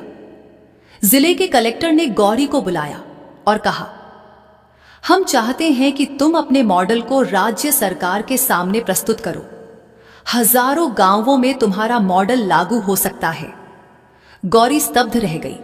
मैं सरकार के सामने? कलेक्टर ने कहा, हां गौरी, तुम चुन ली गई हो। कैलाश पर पार्वती उत्साह से बोली, स्वामी यह लड़की तो चमत्कार है, आज यह राज्य के सामने जाएगी। महादेव बोले, देवी यह लड़की किसी राज्य के लिए नहीं, इस पृथ्वी के विचारों के लिए भेजी गई है। इसका कार्य अब शुरू हुआ है। जब गौरी मंच पर पहुंची, उसके सामने राज्य के बड़े अधिकारी, मंत्री, वैज्ञानिक, पत्रकार और सैकड़ों लोग बैठे थे। वह कांप रही थी, पर अचानक उसे याद आया, वह पुरानी हवेली, वे चीखते बच्चे, उसका पिता, उसका गांव, उसकी मां। उसने गहरी सांस ली और मंच के बीच जाकर बोली, मैं गौरी, एक छोटे गांव की बेटी, आज यहां सिर्फ एक प्रोजेक्ट लेकर नहीं आई हूं, मैं अपने गांव की आवाज लेकर आई हूं। पूरा हॉल शांत हो गया। गौरी ने विस्तार से बताया कि कैसे गांवों में छोटे छोटे उपाय से पानी की समस्या हल की जा सकती है। उसकी आवाज में मजबूती थी, पर उसकी बातों में विनम्रता थी। जब वह समाप्त हुई, पूरा हॉल खड़ा हो गया। लोग ताली बजा रहे थे, जोर जोर से। एक मंत्री ने कहा, गौरी तुम्हें राज्य की बाल वैज्ञानिक पुरस्कार से सम्मानित किया जाएगा। गांव में यह समाचार पहुंचा और उस रात हरिपाल ने अपनी बेटी के नाम पर पहली बार दीपक जलाया। कैलाश पर पार्वती की आंखें नम थीं। उन्होंने महादेव से पूछा, स्वामी अब तो बताइए, क्यों बेटी को विशेष घरों में भेजा जाता है? क्या यह सब केवल संयोग है? महादेव मुस्कुराए, उनकी आवाज गूंजी, देवी आज मैं यह रहस्य पूरी तरह खोल देता हूं। बेटी वह दिव्य आत्मा है जिसे हम उन घरों में भेजते हैं जहां हृदय कठोर हो चुका हो, सोच संकीर्ण हो चुकी हो, प्रेम सूख चुका हो, अहंकार घर बस चुका हो और जहां प्रकाश की आवश्यकता हो। हम बेटी उसी घर में भेजते हैं जहां हमें विश्वास होता है कि वही घर बदल सकता है, वही लोग सीख सकते हैं, वही अंधकार प्रकाश को स्वीकार करेगा। पार्वती ने भावुक होकर पूछा, तो गौरी केवल अपने घर के लिए नहीं आई थी? महादेव बोले, नहीं देवी, वह पूरे समाज के लिए आई थी। हर बेटी का जन्म केवल उसके माता पिता का नहीं, समाज का भाग्य बदलने के लिए होता है। कैलाश पर्वत के ऊपर उस दिन एक अनुपम शांति छाई हुई थी, पर उस शांति के भीतर एक दिव्य उत्सुकता भी घुमड़ रही थी, क्योंकि गौरी की जीवन यात्रा अब एक ऐसे मोड़ पर पहुंचने वाली थी जहां इंसानी संघर्ष, समाज की सोच, बेटी के आंसू, पिता का परिवर्तन और ईश्वर की योजना सब एक बिंदु पर आकर मिलने वाले थे। माता पार्वती की आंखों में उस क्षण का इंतजार झलक रहा था। वे पृथ्वी पर अनफोल्ड होते प्रत्येक दृश्य को जैसे सांस रोककर देख रही थी, और महादेव का चेहरा भी उन घटनाओं को देखते हुए दिव्य गंभीरता से भरा हुआ था। पृथ्वी पर गौरी अब 19 वर्ष की थी। शहर में पढ़ाई पूरी करने के बाद वह राज्य की सबसे युवा वैज्ञानिकों में से एक मानी जा रही थी। उसका सरल गांव, उसका टूटा हुआ घर, वह पुरानी हवेली, उसका संघर्ष, सब उसके भीतर एक शक्ति बनकर बस चुके थे। हरिपाल, जो कभी बेटी को बोझ कहता था, आज पूरे गांव में सीना तानकर खड़ा था। लोगों से कहता, यह मेरी बेटी है, मेरी गौरी। उसकी आंखों में गर्व था, पर भीतर कहीं अपराध बोध भी था। गौरी जब घर लौटी, उसने पिता को पहली बार इतना गर्वित देखा और उसके हृदय में एक शांति उतर आई। उसने धीरे से पिता के पास बैठकर कहा, पिताजी, आज अगर आप नहीं होते तो मैं यहां तक नहीं पहुंच पाती। हरिपाल का गला भर गया। गौरी, मुझे माफ कर दे, मैंने तुझे देर से पहचाना, पर अब मैं उस गलती को जीवन भर सुधारूंगा। गौरी ने उनका हाथ कसकर थाम लिया। यह बेटी और पिता के बीच का वह रिश्ता था जो वर्षों की टूटन के बाद आज पुनः जन्म ले रहा था। माता पार्वती की आंखों में उस दिन एक तेज चमक थी, जैसे मां अपने बच्चे की विजय देखकर गर्व से भर जाती है। उन्होंने महादेव से कहा, स्वामी, गौरी तो अब देवताओं के समान पूजी जाएगी, क्या उसका जीवन अब सरल हो जाएगा? महादेव मुस्कुराए, देवी, पूजनीय होना आसान होता है, पर पूजनीय बने रहना कठिन। लेकिन गौरी जैसी आत्माएं कभी अहंकार में नहीं डूबती, क्योंकि वे जन्म से विनम्र होती हैं। अब उसका कार्य एक घर या गांव तक सीमित नहीं, उसे पूरी पृथ्वी को संदेश देना है कि बेटी का प्रकाश किस तरह जीवन बदलता है। पृथ्वी पर गौरी जब अपने गांव लौटी तो दृश्य किसी त्योहार की तरह था। 7 किलोमीटर पहले ही लोग उसके स्वागत में खड़े थे। फूलों की वर्षा हो रही थी, महिलाएं देवियों के गीत गा रही थीं और बच्चे उसके पैरों को छूने के लिए आगे बढ़ रहे थे। गौरी की मां सुमित्रा उसे देखते ही फूट फूट कर रो पड़ी। गौरी, तूने तो हमारा नाम ही नहीं, इस गांव का नाम भी अमर कर दिया। मेरे घर की बेटी, भगवान की देन। हरिपाल, जो पहले कभी बेटी के सामने खुलकर नहीं रोया था, आज उसके सामने घुटनों पर बैठ गया। उसने उसकी हथेलियां पकड़कर कहा, गौरी, मुझे माफ कर दे, मैं तेरी कीमत न समझ पाया। तू मेरे घर की नहीं, मेरे जीवन की रोशनी है। गौरी ने अपने पिता को गले लगाकर कहा, पिताजी, मेरी सारी जीत सिर्फ आपकी वजह से संभव हुई। अगर आपने मुझे शहर भेजने की अनुमति न दी होती तो मैं कहां जाती? और उस क्षण पिता और बेटी के बीच जो बंधन बना, वह किसी भी सांसारिक रिश्ते से ऊपर था। एक ऐसा रिश्ता जिसमें पछतावा था, प्रेम था, गर्व था और सबसे बढ़कर ईश्वर का आशीर्वाद था। लेकिन कहानी यहां खत्म नहीं होती, क्योंकि कई लोग समझते हैं कि बेटी सफल हो जाए तो यात्रा पूरी हो जाती है, पर नहीं। बेटी की असली यात्रा तब शुरू होती है जब वह दूसरों की यात्राएं आसान बनाने लगती है। समाचार फैलने के बाद सैकड़ों गांवों से लोग गौरी के पास आने लगे। बेटी, हमारे गांव में भी पानी की समस्या है। गौरी दीदी, हमें भी पढ़ाई करनी है। हमारी बेटी को लोग पढ़ने नहीं देते, तुम बात करो। गौरी सबकी बातें सुनती और उसका मन करुणा से भर जाता। वह धीरे धीरे अपना समय गांव गांव जाकर शिक्षण कार्य में लगाने लगी।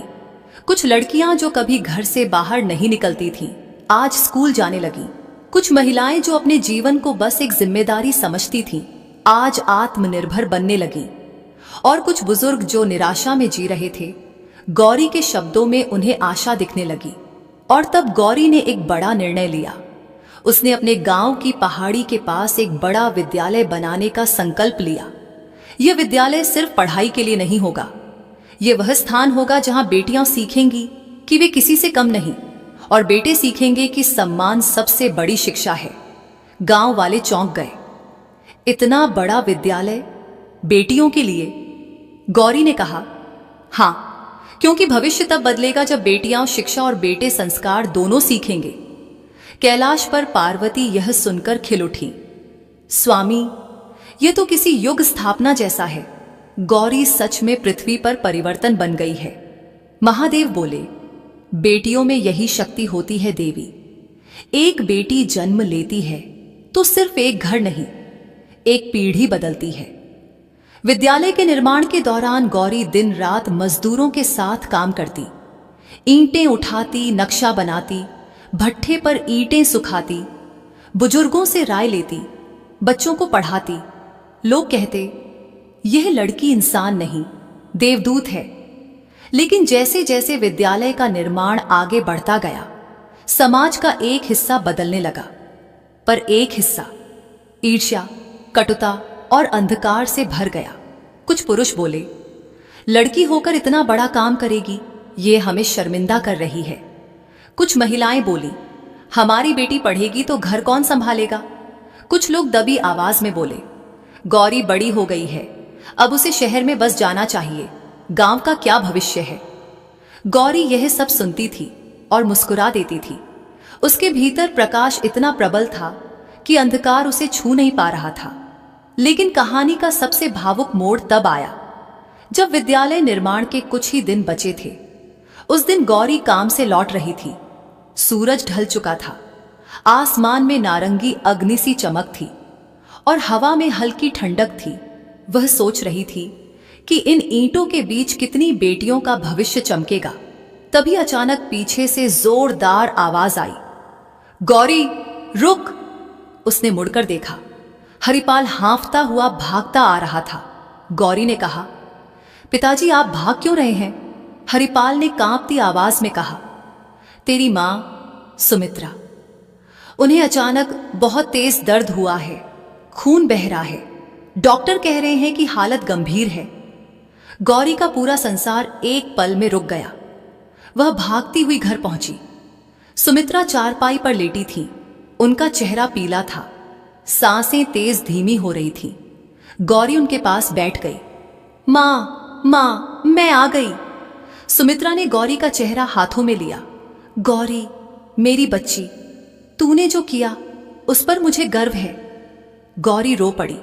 मां आप ठीक हो जाएंगी, मैं जा रही हूं डॉक्टर को बुलाने। सुमित्रा ने हाथ पकड़ लिया। नहीं बेटी, अब मुझे ज्यादा समय नहीं है। यह सुनकर गौरी का हृदय फट गया। हरिपाल बाहर बैठा था। उसकी आंखें लाल थीं। वह अपना सिर पकड़कर रो रहा था। सुमित्रा ने अंतिम सांसों में गौरी से कहा, बेटी, मरने के बाद भी मैं तेरे साथ रहूंगी। हानो, तू मेरा उजाला है। और उनके शब्द टूट गए। उनकी सांस रुक गई। गौरी चीख पड़ी, मां! कैलाश पर पार्वती कांप गई। स्वामी, यह क्यों? गौरी को इतना भारी दुख क्यों? महादेव ने गहरी आवाज में कहा, देवी, बेटी को जब तक दुहक न मिले वह दूसरों के दुहक का मूल्य नहीं समझती। यह गौरी की आत्मा का अंतिम शोधन है। गौरी अपनी मां के दाह संस्कार के समय शांत बैठी रही। आंसू रुके हुए थे, होंठ थरथरा रहे थे, पर उसकी आंखें खाली थीं। गांव वाले बोली, सुमित्रा ने अपनी बेटी का उजाला दुनिया को दे दिया और खुद चली गई। उस रात गौरी अकेले मंदिर गई। उसने दीपक जलाया और फूट फूट कर रो पड़ी, भगवान, आपने मेरी मां को क्यों ले लिया? क्या मैं इतनी बड़ी हो गई थी कि मुझे मां की जरूरत नहीं थी? और तभी मंदिर में एक दिव्य चमक फैली। वही मंदार की खुशबू, वही शांति, वही कंपन। महादेव प्रकट हुए। गौरी जमीन पर गिर पड़ी। प्रभो, महादेव ने उसके सिर पर हाथ रखा। गौरी, तेरी मां का शरीर खत्म हुआ है, पर उसका आशीर्वाद नहीं। वह तेरे भीतर है, हर सांस में है। गौरी रोते हुए बोली, स्वामी, अब मैं अकेली हूं। महादेव बोले, बेटी, पुत्र अकेला होता है, पुत्री कभी अकेली नहीं होती, क्योंकि वह वहीं जन्म लेती है जहां ईश्वर को अपना अंश भेजना होता है। गौरी ने आंसू पोंछते हुए पूछा, स्वामी, क्या मेरा जीवन अब अधूरा रह जाएगा? महादेव उत्तर देते हैं, नहीं बेटी, अब तेरा वास्तविक कार्य शुरू होगा। तेरा जन्म केवल अपने घर का भाग्य बदलने के लिए नहीं हुआ था। तू उस प्रकाश का प्रतीक है जिसे हम दुनिया को दिखाना चाहते हैं। बेटी वहां जाती है जहां बदलाव की सबसे अधिक आवश्यकता होती है। और उसी रात गौरी ने विद्यालय निर्माण पूरा कराया। उसका नाम रखा देवी सुमित्रा बालिका विद्यापीठ। उस विद्यालय के द्वार पर पत्थर पर लिखवाया, जिस घर में बेटी जन्म ले वहां भगवान स्वयं आते हैं। कैलाश पर पार्वती की आंखों से आंसू बहते रहे। स्वामी, अब कथा पूर्ण हुई? महादेव मुस्कुराए, नहीं देवी, यह कथा कभी पूर्ण नहीं होती। जहां भी बेटी जन्म लेती है, नई कथा शुरू हो जाती है। गौरी ने अपनी मां के नाम पर देवी सुमित्रा बालिका विद्यापीठ बनवाया और उस दिन पूरे गांव, पूरे जिले और कई राज्यों से लोग आए। उद्घाटन में केवल नेता या अधिकारी नहीं, बल्कि सैकड़ों बेटियां आईं। कुछ फटी चप्पलों में, कुछ नंगे पांव, कुछ पिता के कंधों पर बैठी, कुछ मां का हाथ पकड़े। जिस दिन विद्यालय के द्वार खुले, उस दिन सूरज भी जैसे एक अलग ही चमक के साथ उगा था। हवा में हल्की ठंडक थी और मंदिर की घंटियों की ध्वनि इतनी मधुर थी जैसे कैलाश से आ रही हो। गौरी उस विशाल भवन के सामने खड़ी थी, सफेद रंग से रंगा हुआ, धूप में चमकता हुआ, और प्रवेश द्वार पर पत्थर पर उकेरा हुआ वाक्य, जिस घर में बेटी जन्म ले वहां स्वयं भगवान निवास करते हैं। बच्चे कतारों में खड़े थे, महिलाएं आंसू पोंछ रही थीं और हरिपाल अपने जीवन में पहली बार आत्मगौरव से भरकर अपनी बेटी को देख रहा था। उसकी आंखों में अपराध बोध था, लेकिन उससे बड़ा गर्व था कि उसकी बेटी का जन्म किसी चमत्कार से कम नहीं था। उस दिन गौरी मंच पर खड़ी हुई और बोली, यह विद्यालय केवल पढ़ाई के लिए नहीं है, यह वह स्थान है जहां हर बेटी अपनी पहचान पाएगी, जहां बेटे सीखेंगे कि सम्मान क्या होता है, जहां गरीबी किसी सपने को रोक नहीं सकेगी, जहां हर बच्चा जानेगा कि ईश्वर बेटियों की हथेलियों में पूरा भविष्य लिखता है। तालियों से पूरा आकाश गूंज उठा और तभी गौरी ने मंच पर एक दीपक जलाया। वह दीपक उसकी मां की याद में था और जैसे ही उसकी लौ उठी, हवा में एक अद्भुत कंपन दौड़ गया जिसे केवल संवेदनशील मन ही महसूस कर सकते थे। अचानक विद्यालय के द्वार पर गांव की एक बूढ़ी औरत आई। यह वही औरत थी जिसने सालों पहले गौरी के जन्म पर कहा था, बोझ पैदा हुआ है। उसकी आंखें आज शर्म से झुकी थीं, हाथ कांप रहे थे। उसने भीड़ के सामने कहा, गौरी बेटी, मुझे माफ कर दे।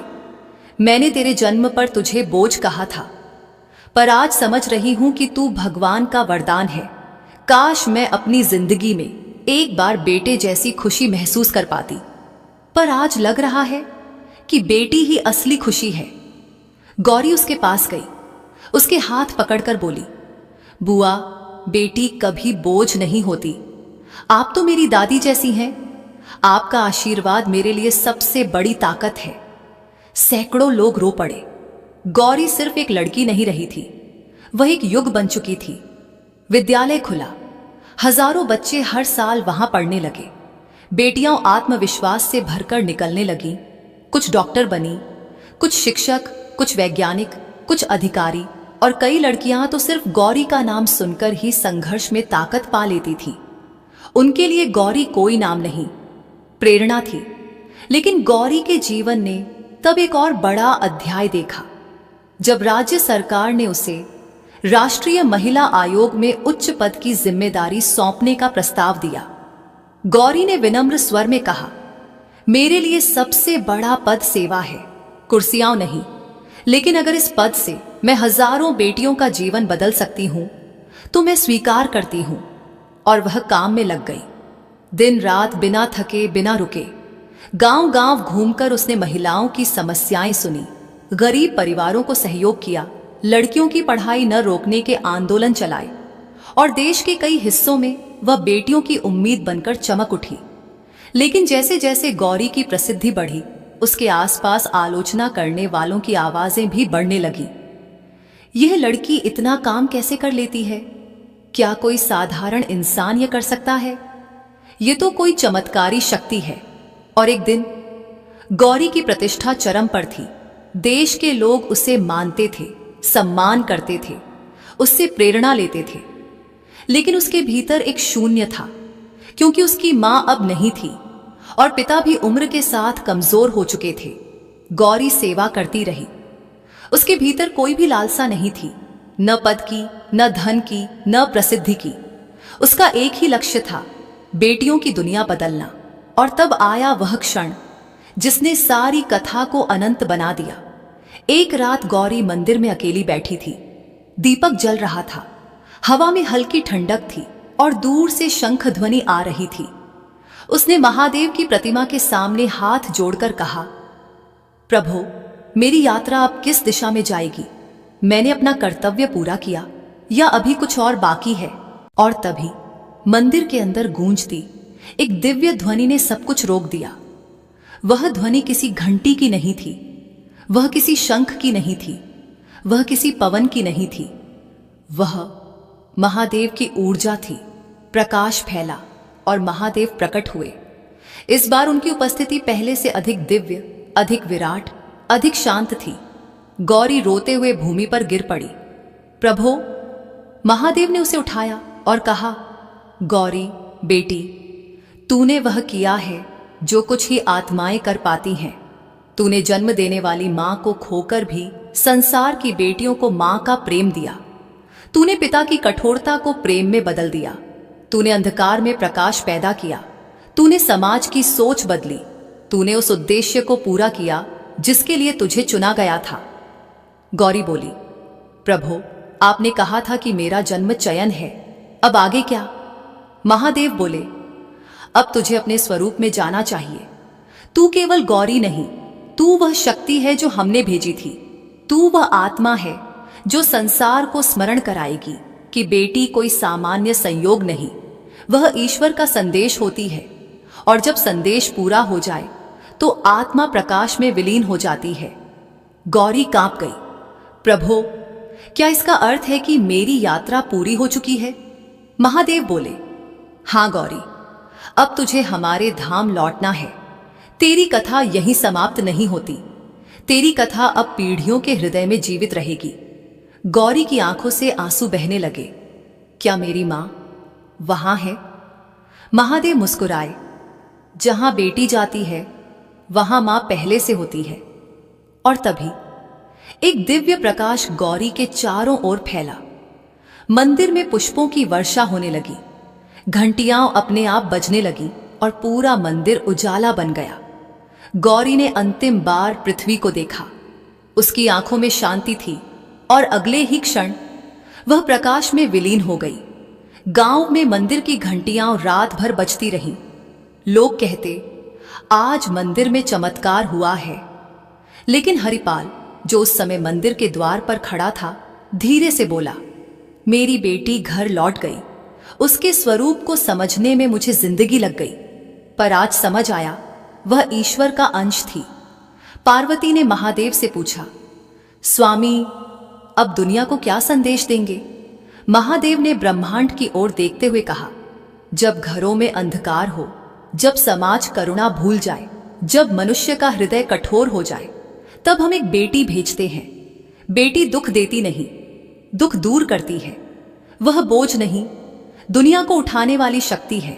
जहां बेटी जन्म ले वहां भगवान स्वयं आते हैं। और उसी क्षण पूरे ब्रह्मांड में एक दिव्य प्रकाश छा गया, जैसे स्वयं ईश्वर ने घोषणा कर दी हो कि बेटी है तो संसार है। प्रिय भक्तों, गौरी की यह दिव्य यात्रा सिर्फ एक कहानी नहीं, बल्कि उस अनंत सत्य की याद है जिसे हम अक्सर भूल जाते हैं कि बेटी संयोग से नहीं आती, वह ईश्वर का चुना हुआ प्रकाश होती है। जहां वह जन्म लेती है वहां घर बदलते हैं, दिल बदलते हैं और कभी कभी पूरा समाज अपना स्वरूप बदल लेता है। अगर इस कहानी ने आपके दिल को छुआ हो, आपकी सोच को एक क्षण के लिए भी रोशन किया हो, तो इसे अपने सभी मित्रों, अपने परिवार और उन सभी लोगों तक पहुंचाइए जो आज भी बेटी को एक बोझ समझते हैं। याद रखिए, जहां बेटी का सम्मान होता है वहां भगवान स्वयं निवास करते हैं। हम फिर मिलेंगे एक और ऐसी ही हृदय छू लेने वाली, जीवन बदल देने वाली कथा के साथ। तब तक भगवान शिव की कृपा आपके जीवन में उजाला बनकर चमकती रहे। हर हर महादेव। जय भोलेनाथ।